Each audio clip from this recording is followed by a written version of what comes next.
സ്ത്രീകൾ പള്ളികളിൽ നടത്തപ്പെടുന്ന ജുമുഅ ജമാഅത്തുകളിൽ പങ്കെടുക്കേണ്ടതില്ല എന്നതാണ് ഇസ്ലാമിക നിയമം.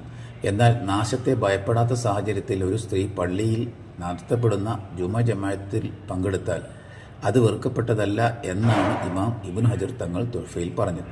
എന്നാൽ ചിലർ പറയുന്നത് നബിയുടെ ഭാര്യമാരോ പെൺമക്കളോ ജുമുഅ ജമാഅത്തുകളിൽ പങ്കെടുത്തിരുന്നതായി ഞാൻ കണ്ടിട്ടില്ല എന്ന് ഇമാം ഷാഫിഈ പറഞ്ഞിട്ടുണ്ട് എന്നാണ്.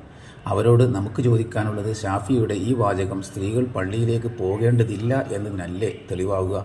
പോകാൻ പാടില്ല എന്നതിനും തെളിവാകുമോ? ഇല്ലെന്നല്ലേ തുഹ്ഫയിലെ പരാമർശം വ്യക്തമാക്കുന്നത്? മറ്റൊന്ന്, ഇവർ പറയേണ്ടത് ദിക്ർ ദുആ മജ്ലിസുകളിലേക്കും മഖാമുകളിലേക്കും നബിയുടെ ഭാര്യമാരും പെൺമക്കളും പോയിരുന്നതായി ഇമാം ഷാഫിഈ കണ്ടതായി പറഞ്ഞിട്ടുണ്ടോ എന്ന്. ഈ സ്ഥലങ്ങളിലേക്കെല്ലാം സ്ത്രീകൾ പോവുകയും അതുവഴി അന്യ പുരുഷന്മാരുമായി ഇടകലരാനും അവർക്കിടയിൽ ദർശന സ്പർശനങ്ങൾ സംഭവിക്കാനും ഇടവരുന്നില്ലേ? ഇമാം ഇബ്നു ഹജർ റഹ്മത്തുള്ളാഹി അലൈഹി പറഞ്ഞത് പള്ളിയിലേക്ക് മാത്രമല്ല, സ്ത്രീ പുരുഷ ദർശന സ്പർശന സാധ്യതയുള്ള ഒരിടത്തേക്കും സ്ത്രീകൾ പോകരുത് എന്നാണ്. ചിന്താശേഷി നഷ്ടപ്പെട്ട കുറേ ആളുകൾ നമ്മെ കേൾക്കാനും അനുസരിക്കാനും ഉണ്ടെന്നത് സത്യത്തെ മറച്ചുവെക്കാനുള്ള ന്യായമല്ല. അതിനാൽ അള്ളാഹുവിനെ ഭയപ്പെടുന്നവരാണെങ്കിൽ ഉള്ളതുപോലെ പറയുക. സ്ത്രീക്ക് പള്ളിയിലേക്ക് പോകുന്നതിനു ഒരു നിയമവും മഖാമുകളിലേക്കും ദിക്ർ ദുആ മജ്ലിസിലേക്കും പോകുന്നതിനു മറ്റൊരു നിയമവും ഇസ്ലാമിലില്ല.